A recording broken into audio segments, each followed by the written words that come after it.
about 5 things. This week's 5 things is going to be 5 fictional politicians. Now, normally we add like a sort of like a caveat, like it's usually like 5 politicians we trust to like be in charge or we think should be president. And we didn't do that, and I think it's because neither of us would admit to like wanting anyone to be in charge. Like, just yeah, you know, it's like I said favorite politician is hard. I think 5 fictional politicians that I thought were fun to talk about. I stuck with mostly good guys ish. You know, only one fascist on the list, so I think that's good. I'm gonna be honest. Harder to say than harder to find than you would think in modern politics, both not real and real. Fictional and otherwise, lots of fascists. Not gonna lie to you, didn't think about it till you said something, and I just looked at my list. It's all fascist. Exclusively fascist. We still haven't figured out a fun way to decide who goes first. Oh, I've decided we should just do a fun way every single time. Okay. What if we... Here's a good one. Person with the least amount of video game related politicians wins. I was gonna try and do who's on their list politician is in charge of the most people. Oh, I win that one. I figured, I don't know what your list is, but if I had to guess, at least one of them is from Warhammer, and numbers in Warhammer are silly. You got it. You got it. You are correct. Like, yeah, my guy's in charge of 30 billion people. 500 planets, I think, is the specific number, plus a whole legion of space marines. Jesus. And the retinue. All right. Well, so it sounds like you win. So it sounds like I get to go first. Nice. All right, my first fictional politician, and a politician that I personally believe could be president, and I think canonically is Leslie Knope. She's probably on your list too. I know we've both watched Parks and Rec. I feel like, you have to have Leslie Knope in a thing about fictional politicians, or at least somebody from Parks and Rec somewhere in there. I'm actually not the biggest fan of Parks and Rec. I have seen all of it, which is better than most TV series for me. But so far as like TV series go, I'd say it's my top 10, but not my top 5. But I think Leslie really did a lot to like bridge the gap between all the different groups and people that lived in her small town in Indiana that's probably very conservative. Probably didn't want to spend a lot of money on parks. I guess it's actually probably that's a plot line in several of the episodes.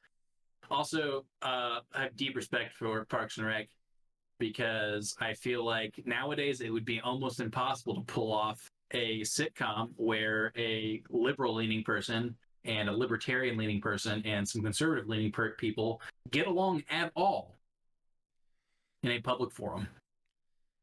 Yeah, I absolutely love this show. I'm a big Leslie Knope fan. And honestly, Ron's not like really a libertarian. Like, I know that like the joke is that he is, but if you pay attention to the show, it's nonsense. Like, as much as he like talks trash about the government, like he works for the government, it does nothing to really undermine it other than like a couple of episodes. I would love for like the reboot of this to have like an actual libertarian trying to destroy the government from the inside. Because like that's who Jam is. Yeah. Like, it's really, Jam should have been the libertarian, and it's just him doing crazy stuff. And like, why do you ruin all of the good things? And he's like, the whole point is that I ruin the good things. I don't want you to be successful. But this is a good pick. Leslie Knope was on my list and is not, actually. I removed Leslie Knope from my list. I thought for sure she'd be on your list. It's for 2 reasons. One, I figured she'd be on yours. And the other is there's a lot of politicians on Parks and Rec. And that's true. As soon as I realized that we didn't have to specify that they were good politicians, they were just like the most fun politicians, I decided to switch things up. Yeah. Yeah, that's fair. All right. Let's hit me with your number 5, my guy. My number 5, and I think it might actually come over the top of yours. Oh, maybe not. Yeah, it did. Is Richard Nixon's head. Hell yeah. Fascist number one on my list. Literally all of them are going to be fascists. I didn't do that on purpose. But when you said that, I went and looked over, and I was like, oh yeah, I guess sure. I was like, oh no, all of them, literally all of them are fascists. Richard Nixon's head, the president of Earth. I tried to find a picture of him on like the big robot body, and it was too blurry. But I love the idea of Richard Nixon's head being in charge of planet Earth, because like he's just outwardly evil the entire time, and everybody's like, yeah, that's how it works, and like we're all just cool with it. And that, I feel, is the most like accurate depiction of politics in fiction really anywhere. Yeah. Where it's like the populace is like, yeah, we just made it Nixon because at the time it was like the most evil dude Matt Groening could think of that has like an actual political career to be in charge. And my girl. Oh, go ahead. Sorry. No, go ahead. So my girlfriend was. I told her about the subject, and she said that I should pick Nixon's head as well. And I thought it would be on your list also. And she was talking about how she felt like she needed Futurama to come back just so it could lampoon recent events in history. And would Donald Trump's head supersede Nixon's head? I don't know. I feel like Nixon has like a kind of a fun flair to him, versus I feel like the previous most recent president does not have a lot of fun flair to him. Yeah, it's tough. It's tough to do. Like, really, Trump has ruined comedy in so many different ways that yeah, it's tough. I don't want to watch funny Donald Trump, honestly. Like, I just don't want to lampoon that. Let's just make that go away forever. Like, if that'd be the ideal. Like, if Hitler's head is in charge of Earth and Futurama, it's not gonna be funny. It's too far. Yeah. You got to get somebody like cartoonish, like Nixon, who like did a bunch of bad stuff and then got caught and just sort of like went like this and disappeared. I want Ted Cruz to be president of the world in the new season of Futurama that doesn't exist, only so that they can have a season where they find out he is in fact the Zodiac Killer and is still doing it while being just a head. I mean, that's a great bit. I'm not opposed to that in any way. But that's my number 5, and honestly, looking at my list, he's probably like. Is he the least fascist? Like the least. Not quite. There is one that is. I did promise one Parks and Rec, and there's no real fascists on Parks and Rec, so we'll get one that isn't that. That's my number 5. Yeah. Oh, are we doing the voice in between? Oh man, we should. I really should just record this so that I don't have to do it every time live, but. Number 4. Ooh, big echo voice that time. I dig it. So my number 4 is Robute Guliman. He is the leader of the Ultramarine Space Marine Legion. He was active during the Horus Heresy. He is known as being a fantastic statesman and politician, even amongst his brothers, which were the sons of the Emperor, quote unquote sons, also called the Primarchs. The Ultramarines are the main chapter of Space Marines, quote unquote, if you want to think of them that way. They're the ones that are on all the box art. They're the ones that gotta get all the cool stuff first. They're also well known to be the favorite chapter of the person who's like in charge of all of Games Workshop right now. So they never get the bad end of the stick in literally anything, including the fact that Robute Guliman was in a coma for like 1,000 years or 2,000 years. It all kind of runs together, to be honest. I think it was like 10,000 years or something. Recently came out of a coma because his elf girlfriend used space magic and a new god to bring him out of his slumber, like a reverse Sleeping Beauty. Why does it gotta be his elf girlfriend? Why can't it just be his girlfriend? Why we gotta be weird about it like that? Let not the Xeno live, Danny. Because aliens are bad and evil and should be exterminated. This is the most fascist person on my list, because even though the Ultramarines are kind of like the good, well, they're like the second most good guys in the Space Marines. he's still a fascist who thinks anybody that isn't a pure human should be slaughtered wholesale, just like his daddy. So, for the people who aren't familiar with Warhammer, which would be hard, I think, if you're watching this podcast, I mean, just based on common interest. I'm on this podcast. I'm really not that familiar. Yeah. Yeah, so basically, humanity takes to the stars and wipes themselves out for the most part because of robots. And then humanity takes to the stars again, but under this nearly immortal, nigh invincible person called the Emperor of Mankind, who's been around since like pre Jesus Christ, maybe was Jesus Christ, according to the legends. And when they all go back out to like find all the different worlds that humanity lives on, if they were like too mutated, like dwarves used to be in 40k, because dwarves were just people that were on planets that were closer to their sun, so there's a higher gravity field that like made them more compact. He just slaughtered them because they weren't human enough. Any aliens they came across, no conversation. They would nuke their planets from orbit and exterminate them completely, rather than even bothering to talk to them, because humanity is the only thing that deserves to exist. Yeah, there's a lot of like, we just sort of ignore the amount of general resource that the Warhammer universe seems to burn through. Oh, it's nuts. Oh, yeah, it's off. Like the whole thing is, I think the best way I've heard it described is it's a whole universe that's been running for roughly like 50 years now. That was written by whatever the most edgy and ridiculous thing a 12-year-old could come up with after watching any sort of sci-fi media ever. Yeah, it does really feel like the kind of stuff that like if you asked like an 8-year-old, like you ever do like you talk to a kid and you go like, well, how old do you think I am? And they're like 200 because they just don't know what numbers are. Yeah. That's what Warhammer is. We're like, we need 1 billion souls a day to keep the Emperor alive. And so it's like 1 billion people is... It's 10,000.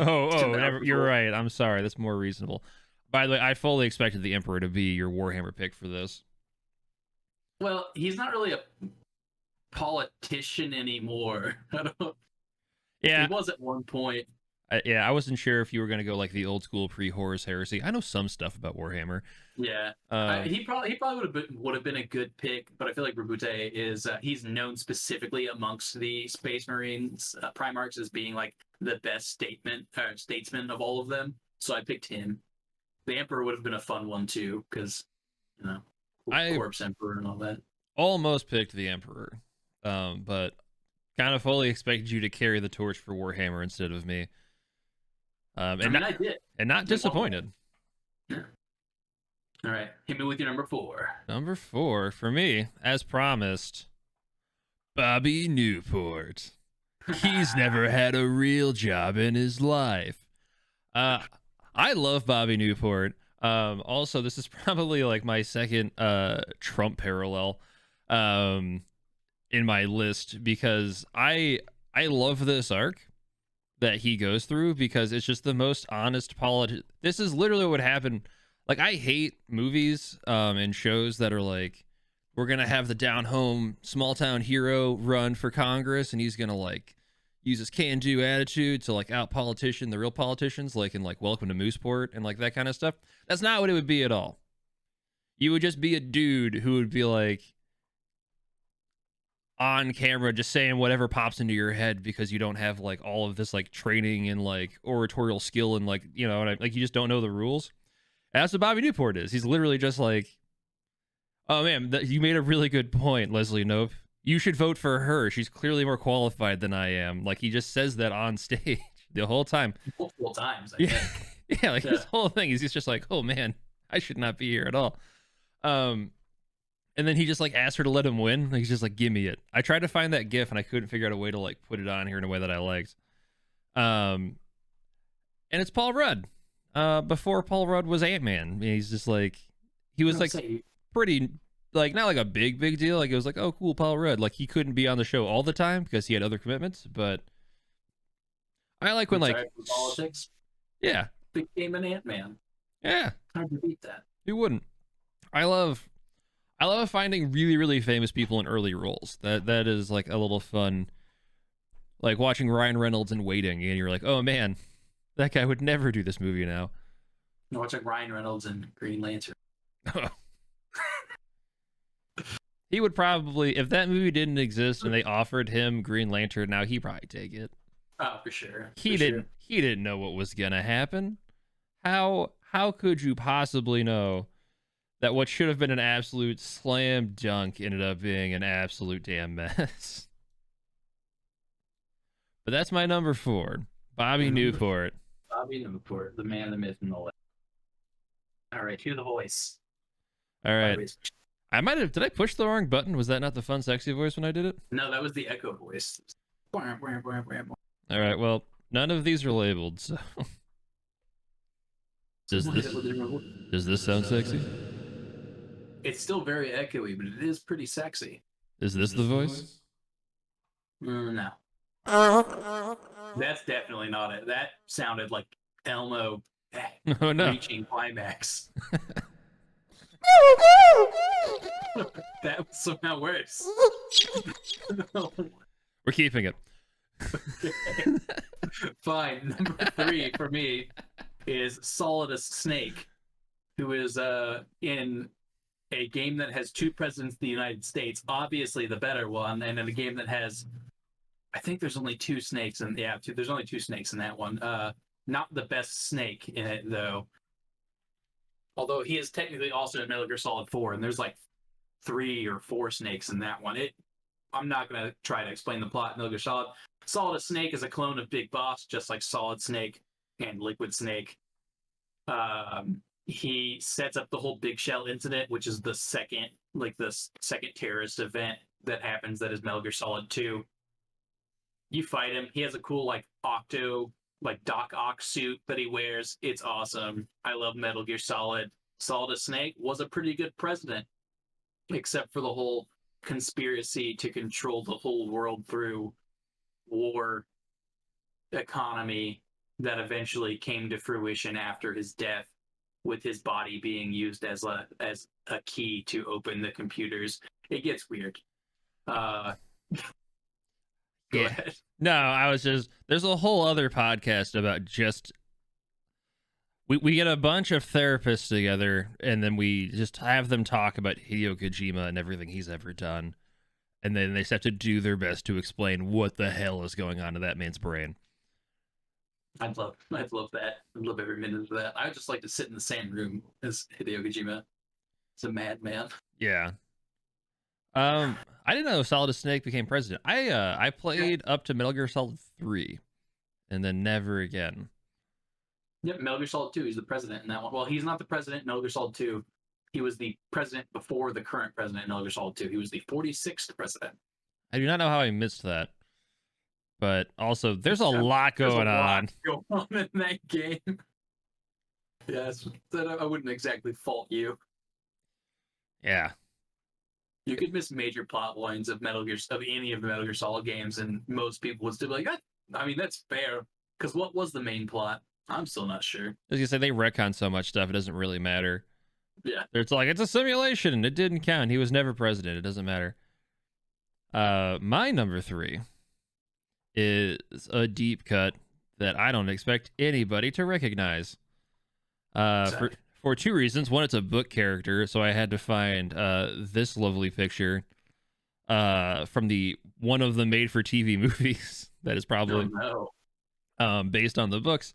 But it's Lord Ventinary, patrician of Ankh-Morpork from the Discworld books. He is he's not really like he's my first, well, I guess my second not fascist. I think he was less fascist than I thought they were originally, because he's only in charge of like a city. But he's still be fascist and in charge of the city. That's fair. It's very like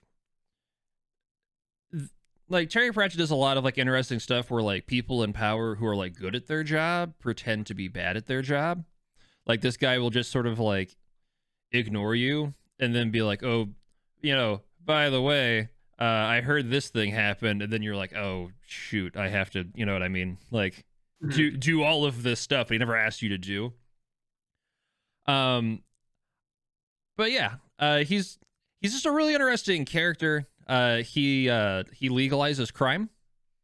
He just starts like the Thieves Guild. He's like, you can steal whatever you want as long as you're a part of like the stealing stuff union and you like pay taxes on all the stuff you steal. Um, there's like a whole other. I'll probably at some point in the five things, like the head of the Night's Watch is Samuel Vimes, and he like gets promoted basically like out of the cops and ends up as like a duke. And like the veterinary specifically will be like, "Hey man, you need to take some time off," and he like will send him to like this vacation home, uh, for a vacation, knowing full well there's crime happening there that he can't like politically investigate. Like it's like if the president was like, "Hey man, I really think you should take some time off in like Fallujah," Oh no. and you're just there on like personal time, and then like you start like really, oh no, there's like bad stuff going on. You have to like investigate. Um, it's less like war related than that. It's just like corruption stuff, but it's really cool. He does a lot of really interesting stuff. A runner up for this position was gonna be Commander Carrot, who is not a politician but is technically like by rights the king because of his like lineage, and like veterinary figures it out and then like expects like this guy to like try to take over, and then like this guy just doesn't. Like he's like, I don't care. I'm just gonna keep being a cop. Um, and like it's like a very similar. I don't know. It's super cool. I love this character. There's no real books that are specifically about him, but he is in almost every Discworld book. And also, you should just read Discworld. It's amazing. Discworld made me believe in telling kids about Santa Claus again, which is a bigger feat That's than impressive. you'd think it would be. That's very impressive. Yeah, I man. I feel like if I was told like I was secretly president of or like king of the United States, there's some weird conspiracy theory about me being related to George Washington, I also would just be like, nah, you're on your own. Just gonna keep doing what I do. Yeah. If you want to pay me some hush money, that'd be cool, but you don't have to. Oh yeah. Oh, Oh, go ahead. now there is like a whole subplot where this guy's like really good at camouflage, and if you've seen the movie Toys, it's a weird parallel, and it makes me laugh every single time because I just imagine him as LL Cool J now. Oh, Cool J is a cool guy. If anybody's seen the movie Toys, I think I'm one of six Uh, people, but It's got Robin Williams in it. I'm sure at least like 7 people have seen it. it has Joan Cusack. It has Jamie Foxx's first on-screen role in Toys. He's a security guard, uncredited, but he's in there. LL Cool J. There's a bunch of famous people in that film, and it is the worst. But that's my number 3. There you go. My number 4. Nope. No, number 2, because we go from top to bottom in this podcast. Number 2. There we go. That was good. Is President Tandy from Fallout 2 and Fallout 1. I think you can talk to her in Fallout 1, but she's like 15 or something. In Fallout 2, she's a very old lady, as you can see in this image. President Tandy is the first president of the NCR, New California Republic. I have a flag with them behind me. I love the Fallout series. Big fan. Here we go. Oh, You nice. see it? See it? Yeah. I love the Fallout series a whole lot. I've played Fallout 1, 2, New Vegas, 3. I don't know why I did it in that order. 1, 2, 3, New Vegas. I've played Tactics. I've played 4. I haven't played 76 yet, although I own it and should probably. But President Tandy's cool. They actually, so their father was originally in charge of the town of Shady Sands, and then they like have big dreams of going off and being an adventurer, basically, and they never do because their father won't let them. And then when their father dies, they like kind of take over his spot, but not in like a despotic kind of way. In like a they're actually President Tanny is actually a pretty like cool person who cares about the people in the town and wants to see them succeed. She opens up trade routes and like helps back the water dollar, which is a big deal in Fallout because like water's hard to come by, so they back the currency by water. And I think gold actually at the beginning, but then eventually it's water. But she backs like pushing out to the different places in the New California region and connecting them so that they can trade with one another to like build society up again. She like puts the first wheels moving to get like a train going again so people can move goods. It's what really pushes Fallout 1 from being a post-apocalyptic game to Fallout 2, which is considered a post-apocalyptic game. And it's all based on like the back of this one woman who does everything. she is elected president like 11 terms and dies during her 11th term of old age. And after that, the whole NCR goes to hell because then it becomes a typical political hellscape of people just like screaming at each other and using politics to take money from each other and gain power and be bad, Checks as out. Paul wants to do. But yeah, so that's my number two. Because I wanted at least one person on here, other than Leslie Knope, of course, that I actually would want to have as an actual president. No, that's fair. Very selfless individual in the wasteland. So is it a typical 4-year term to be Wasteland president? So is that 44? Well, somewhere under 44 because you died in your 11th term of presidency. Yep. 4-year term. And they were at least. And they were in charge of like the entire like their little population. Was there like branches of government? It started out as just the town of Shady Sands, and then Shady Sands ends up taking over a bunch of different. Not taking over. They end up what's the word for that? Annexing a bunch of other places like the Hub, Dayglow, which is an area that's just full of ghouls, and they're like cool with ghouls, which is a big deal as well because ghouls are normally just shot on sight in the Fallout universe. I'm trying to think of what other. There's a couple other places they pull in, but none of them are like forced to join. They all are asked if they want to join. If they say no, they're not forced to. Yeah, like the Romans. Yeah. I mean, I'm sure President Tandy was a great president. 44 terms in a row and a lot of annexation of the surrounding property does raise a few alarms. If we're gonna talk about your democracy where the same person's run 11 times in a row. Yeah, I mean, she does have some things she did that weren't like necessarily the best. She did use political connections to bully certain areas into joining the NCR. I pulled up the Fallout wiki really quick so I could see negative aspects of her that I don't remember. I don't want to make you realize President Tandy's a fascist on stream or anything, but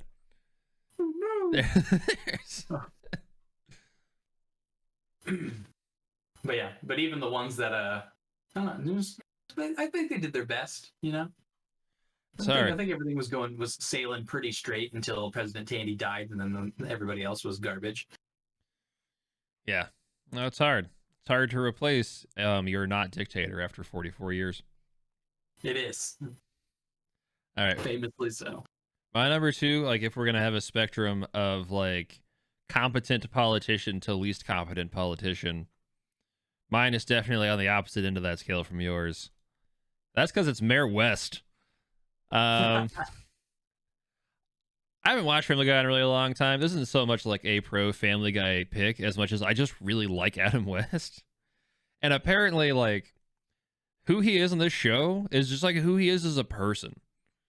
Like, if you listen to like the commentary on the DVDs, like, oh yeah, dude, Adam West just is this guy. Like, he's just like the weirdest dude who says the weirdest stuff and like nothing matters to him.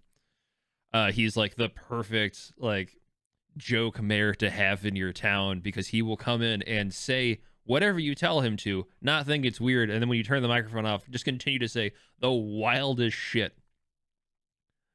It's a great bit. I appreciate trying to pull in like a random famous person to like be in charge of stuff.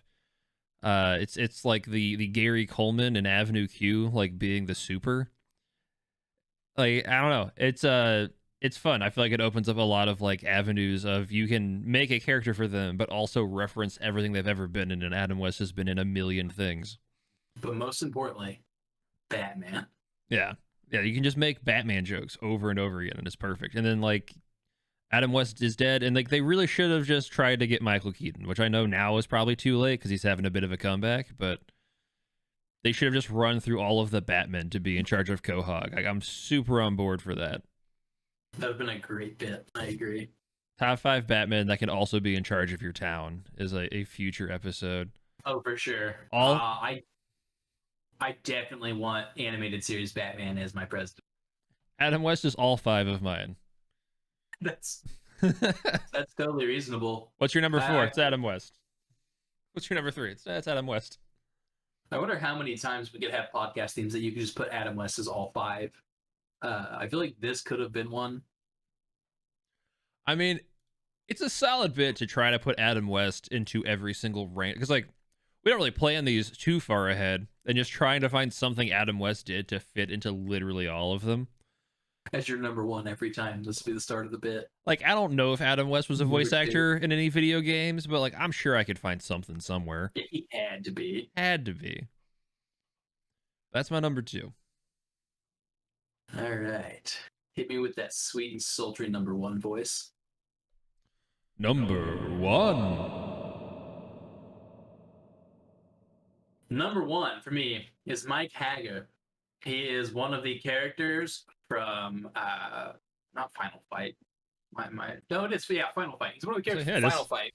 I don't know why I was thinking Streets of Rage, but that's a totally different game, totally different characters. He's one of the characters from Final Fight. He's also the mayor of the town in Final Fight. And when the bad guys, which are the Mad Gear Gang, I'm pretty sure, Mad Gear Gang, decide to kidnap his daughter, he's just like, oh, by the way, before I was mayor, I was a WWE star, and just starts choke slamming and suplexing fools left and right, wearing only a pair of pants and a single suspender. And I'll be God honest with you, Danny. If any presidential election, somebody just walk up and suplex the other person, I would vote for them every time. I mean, we're one constitutional amendment away from, I think, having that. I mean, and that's a lot of Arnold Schwarzenegger to run. I think he'd do it. Please, God, that'd be amazing. I mean, think about how many presidents we've had that would definitely be able to kick the ass of every other bad president. Like, if you're going to try and tell me Teddy Roosevelt would destroy Nixon in a fist fight, or Teddy Roosevelt could fight probably every other president at the same time, and I think he'd win. It would probably kill him. I think he would die of exhaustion, not because of the punches he took, but like just to punch that many times, I think would eventually like knock him out. But I think he would survive on like the pile of bodies he would have generated from that fight. Yeah, Lincoln famously wrestled a guy at one of his, or challenged a guy to a wrestling match at one of his early debates, because he was like an all American. I don't know if they had that phrase at the time. He was well known to be a fantastic wrestler. Oh yeah, you don't mess with Abraham Lincoln. Like I think what happens is Teddy Roosevelt fights roughly 40 presidents all at the same time, while like Washington, Lincoln, and like Taft, and like I'm sure a couple other guys that are good fighters, I just can't think of off the top of my head, wait. And then he's got to like 1v1 the gauntlet of that. I will play this video game. Yo, this needs to be a thing. I want a presidential beat 'em up. Dude, I told you I wanted to do a whole stand-up set about fist fighting the different living ex-presidents. You told me not to for reasons. I don't remember that. That doesn't sound like something I would say. We talked about it. Because I said that I know people are going to want me to pull punches and say that I don't think I could fight Barack Obama. I think I could. He might beat me, but I don't think he's the most dangerous president to fist fight that's currently alive. It's definitely George W. Bush. He's from Texas. I don't think that's true. I legitimately think I could beat Bush in a fight. I think I could do it. I'm not really a fighter. Probably. Bush while president. I don't know, man. He definitely wears steel-toed boots, like for sure, and I think that's an advantage that people don't think about. Yeah. He's probably got a lot of like. He dodged that shoe. The guy's got matrix reflexes. If you can dodge a sandal, you can be president. It's like a ceremonial. That's a Parks and Rec bit, man. That's like you've been elected to like city council. We're gonna throw a shoe at you, and you have to jump out of the way before we can actually like swear you in. I'm just saying, I feel like I'd go to throw a punch and he'd just like be behind me and say nothing personnel, kid. I'd never see it happening. Nah, I bet he would just fight dirty. I feel like he's the kind of guy who like does like the oil check with the thumb and like oh no, does all like that kind of stuff. Like I think that's how he beats you.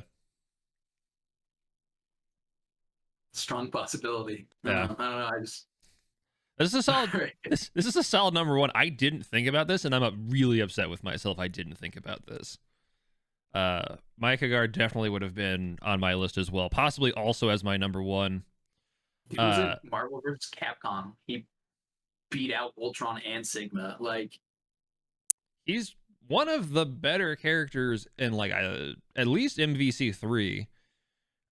Infinite sort of died on the table and never really took off, so like we'll never really know if he was good in that. But like he was a perennial team member in Marvel vs. Capcom 3, which is the best one. It is the two's pretty good. I don't know. You have to argue. You could argue. I am typically pro starting flame wars on this thing. That is not a flame war I am willing to be a part of. I am not getting into that in any capacity. Also, I've been trying to find an MVC2 arcade cabinet for at least 3 years, and I cannot do it. We would never leave your house. Yeah. But think how good we'd be at a game nobody else plays. Just like all the other games I'm good at, it would be perfect. That's a solid number one. My number one was actually not the inspiration for me suggesting we do this. That was Nixon's head. And I was even more upset with myself that he wasn't the very first one that I thought of. And that is because it is President Dwayne Elizondo Mountain Dew Herbert Camacho. I almost put him on my list as well. But I feel like having two presidents that were also famous wrestlers was like, two characters that were also famous wrestlers was a little too much. He's got to commit to it. He's got to find 3 more famous wrestlers that became politicians. There's one that's like, isn't the Bobby Ventura like president or like mayor of a town or something? He was governor of Minnesota. Governor of Minnesota, that's what it is. Well, he might have been mayor of Minneapolis. He definitely was too high of an elected official in Minnesota.